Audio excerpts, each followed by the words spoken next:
want to thank everybody who's subscribed to our channel so far, and the growth has been awesome, the support has been awesome, and want to personally thank everybody. It's all about people helping people.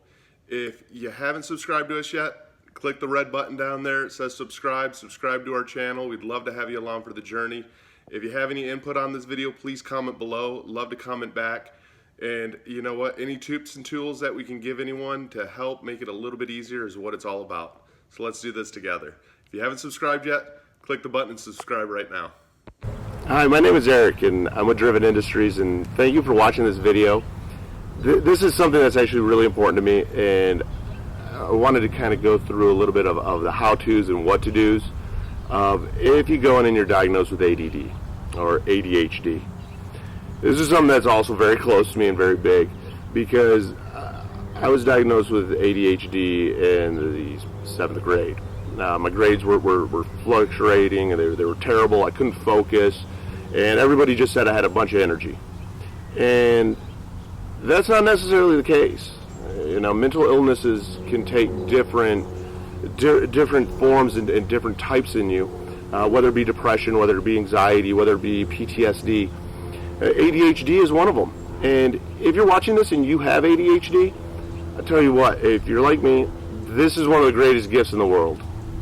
If you've never got to experience what it's like to have amazing energy, this is what it's like. It's being the Energizer Bunny in a sense, but it's what do you do with all this energy, and what do you do with it all, and how do you get the focus to go forward? Because it is a lot of challenges that come up later on when it comes to work, when it comes to school, when it comes to actually progressing where you want to be in life.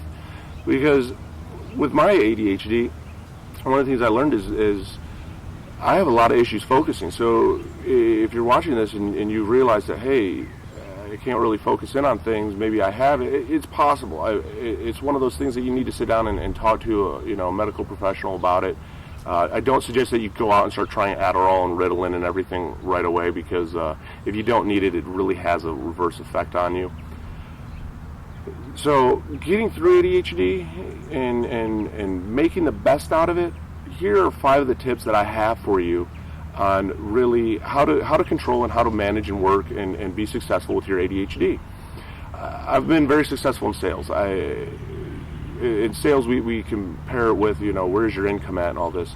I've always had 6 figures. I don't have a college education. So being ADHD doesn't mean that you can't be successful in what you do. First and foremost, my biggest tip of all is do not forget your medication.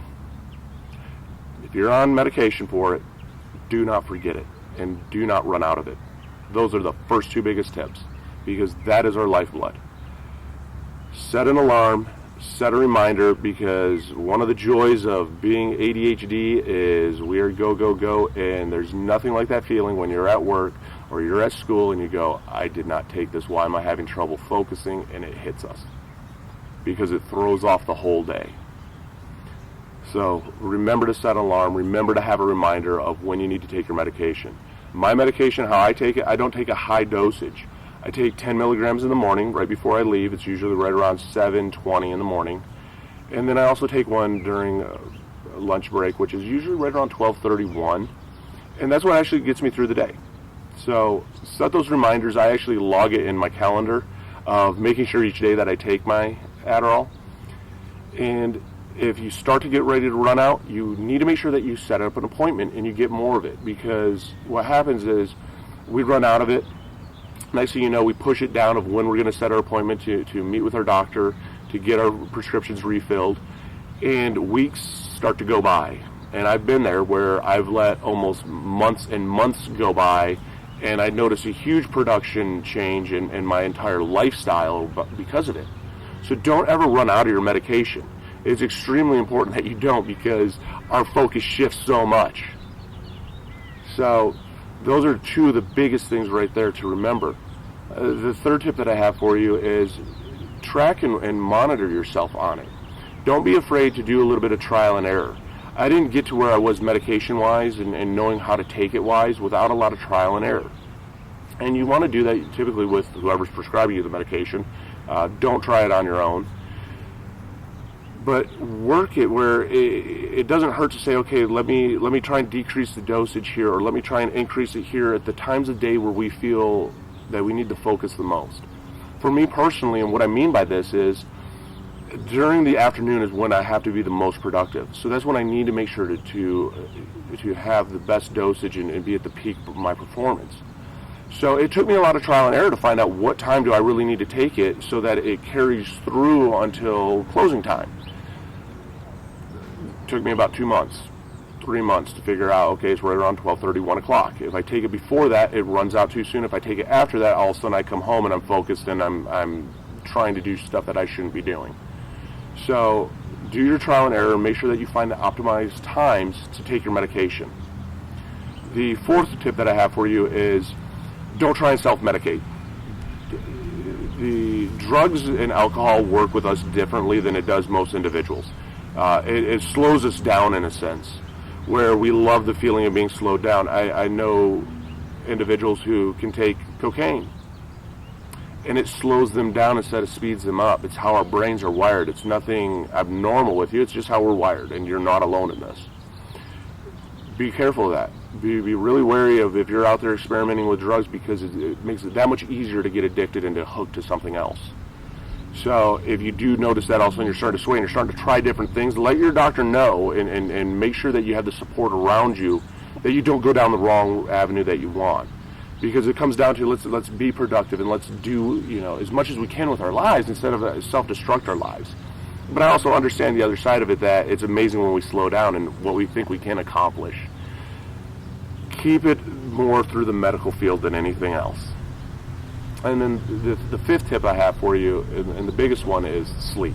And it might sound really weird, of like, okay, you're talking about medicine, you're talking about taking it on time, tracking and keeping it scheduled, never running out, staying away from all this stuff. Sleep is another huge important one, because I know personally with me, it really screws with my head. If I don't have the sleep, all of a sudden I know that I start missing my medication. I start missing so much more out of life even than what I want, that I have to have that schedule down. If you have trouble sleeping, my suggestion is don't reach out to anything in particular. Try a little bit of trial and error. For me personally, it's Advil PM. That helps me sleep the best. But once you get that sleep schedule down, I feel that it really helps your brain focus in a decent amount. Now, I'm not a medical professional, so by no means am what I'm saying from a medical standpoint is how it is. I'm just telling you from an individual who has lived with ADHD for the last 20 almost years of my life, of what I found out has worked for me. So if you've been diagnosed with it, it's not a bad thing. I tell you this, it's one of the greatest gifts that I've ever had, and I couldn't be more thankful for it, because it gives me this energy and this light in my life that I love. I love the excitement that I can also draw upon. So if you're going through it, if you have any questions about it, comment below. I'll comment back. Hit us up on the website. Make sure that you subscribe to our channel. There's going to be tons of resource videos out here just like this on different things of how to get through different roadblocks in life. And this is just another roadblock that we hit that we can turn into a positive and make the most out of it. So I'm Eric. I'm with Driven Industries. Thanks for watching this video. Again, follow us on YouTube. Subscribe to our channel. Share a video if something that touches you and makes sense, because it's all about people helping people. And let me ask you this: what drives you?